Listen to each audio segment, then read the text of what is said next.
à tous! Aujourd'hui, je voudrais vous donner quelques petits conseils pour limiter votre consommation de cochonneries. Alors, si vous voulez limiter votre consommation de cochonneries, j'entends par là, ça peut être de sucre, donc coca, le sel, chips, le gras, les burgers, ça peut être la cigarette, ça peut être l'alcool, ça peut être tout ce que vous voulez. Toutes les choses qu'on considère comme pas forcément très bonnes pour la santé, on peut considérer que c'est des cochonneries. Voilà. Donc vous vous replacerez en fonction de ce que vous voulez réduire. Alors que ce soit de façon temporaire ou définitive. Voilà. Alors pourquoi je vous fais ça? Parce que là c'est ma période de draineur. Au mois d'avril, mai, quand il commence à refaire beau, je fais une cure de drainage pour nettoyer un peu l'organisme. Mais du coup, si je me gave de chips, d'alcool, bon, le tabac j'ai arrêté en 2019, donc c'est plus un problème. Je me dis ça sert pas à grand chose.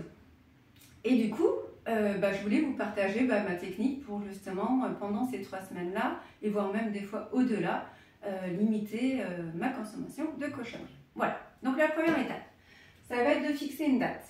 Parce que si vous vous dites demain j'arrête les chips, il y a de grandes chances que vous n'y arrivez pas.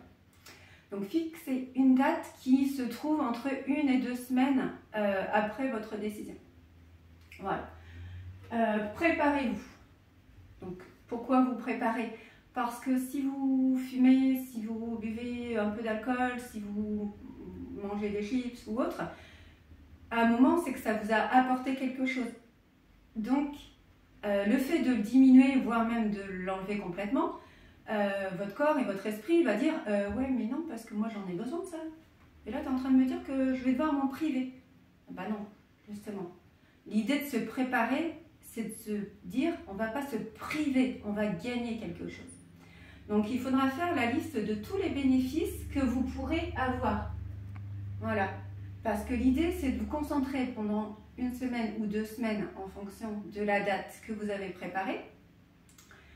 Vous dire, moi je ne vais pas diminuer ma consommation de tabac, je vais mieux respirer, je vais être plus en forme. Je risquerai d'être malade moins souvent, etc. Enfin, tout ce que vous considérez comme un bénéfice. Et pendant cette semaine ou ces 2 semaines, vous imaginez en train de réduire votre consommation de cochonneries et de vous dire, ah quand je vais avoir commencé à diminuer mes cochonneries, je vais être plus en forme, par exemple. Voilà. Donc l'idée, c'est vraiment de rendre ça positif et non pas comme un manque. Parce que là, sinon, vous n'y arriverez pas, ça va être très très dur et c'est dommage.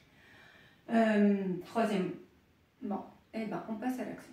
Donc on y va à la date qu'on a fixée. Même si ça paraît compliqué ou qu'on a envie de reculer, on y va quand même. Par contre, on se donne le droit à l'erreur. Et ça, c'est normal.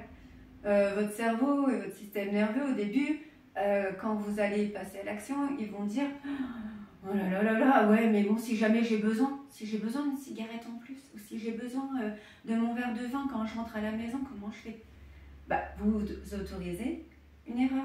Vous dites, ok, là je fais un écart aujourd'hui, mais vraiment un petit écart. Genre, si vous buvez un verre de vin en rentrant, vous versez un demi-verre. Si vous vouliez en faire 0, par exemple. Enfin, après, vous adaptez.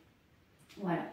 Donc c'est très important, parce que sinon, vous allez encore coincer votre système nerveux en insécurité en disant, j'ai plus le droit. Non, si, vous avez le droit. Vous avez décidé d'aller mieux et d'être plus en forme. C'est différent.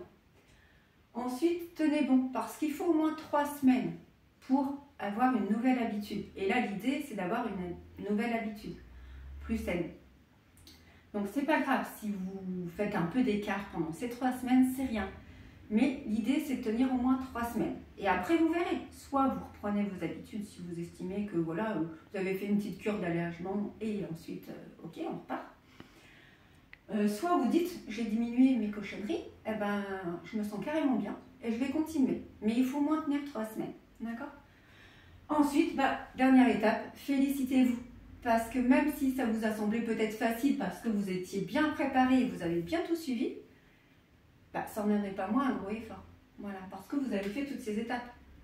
Et donc, voilà, l'idée, c'est à la fin de vous dire, je suis fière de moi et je suis content.